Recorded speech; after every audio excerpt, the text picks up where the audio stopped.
रमद बर'ननि मोनसे थान्दै हानजाया भारतनि नखर मन्त्रि अमित शाहजों जोबोद ओंथिगोनां आरो फिथाइगोनां सावरायमेल खुंदों।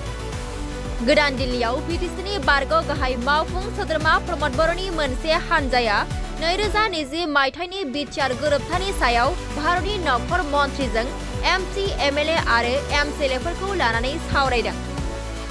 बे सावरायनायाव रमद बर'ननि मोनसे हानजाया आर्टिकल 280 आरो 125 सोदांनाय आरो बिटिआर गोरोबथानि दफा 4.3 खौ मावफुंनायनि सायाव गोथौवै सावरायदों होननानै मिथिनो मोननाय जायो।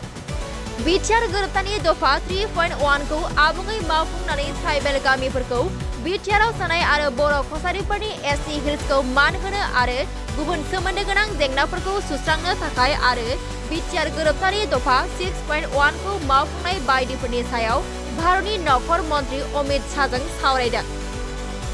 बे सावरायनायनि गेजेरजों भारतनि नखर मन्त्रि बिथाङा 27 जानुवारि 2020 आव गोरोबथा खालामनाय बिटिआरनि दफाफोरखौ समबादि मावफुंगोन होननानै खोथा होयो होनना मिथिनो मोननाय जायो। बे सावरायनाय हाबाफारियाव रमद बर'जों लोगोसे एमपि रोनगोरा नार्जारी आरो जयन्त बसुमतारी आरो बिटिआरनि सागानगिरि लरेन्स गिस्लारी, एमएलए बोडोलेण्ड दैमारिजों लोगोसे एमसिएलएफोराबो बाहागो लायो।